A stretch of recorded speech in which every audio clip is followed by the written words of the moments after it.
बिस्मिल्लाहिर्रहमानिर्रहीम। अस्सलाम वालेकुम बहनों, भाइयों, दोस्तों और बुजुर्गों।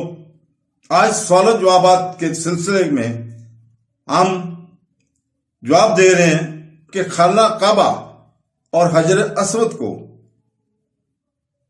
खाना काबा में जो हजर अस्वद है वो कैसे टूटा, वो क्यों इतने पीसेस में हुआ और उसकी वजह क्या है।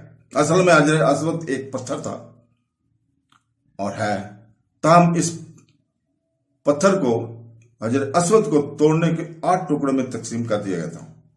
खलीफा अब्दुल मालिक और इब्ने जुबैर के दरमियान खाना जंगी के दौरान, जिसने मक्का को कंट्रोल किया था, काबा को 683 ईस्वी में आग लगा दी गई थी। इतलात के मुताबिक हजर अस्वद के टुकड़े टुकड़े हो गए और इब्ने जुबैर ने इसे दोबारा जोड़ दिया चांदी के साथ।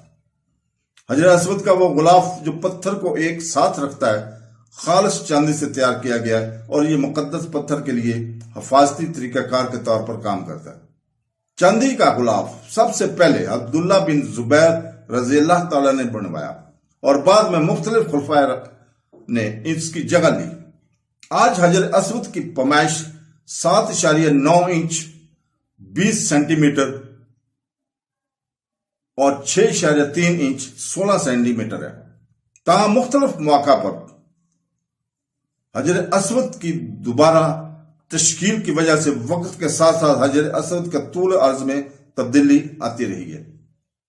तो दोस्तों, अल्लाह ताला से दुआ है कि वो हमें कुरान पढ़ने, तफसीर पढ़ने और हदीस पढ़ने और हजर अस्वद को देखने और चूमने का तौफीक अता फरमाए। आमीन सुम आमीन। अल्लाह हाफ़िज़।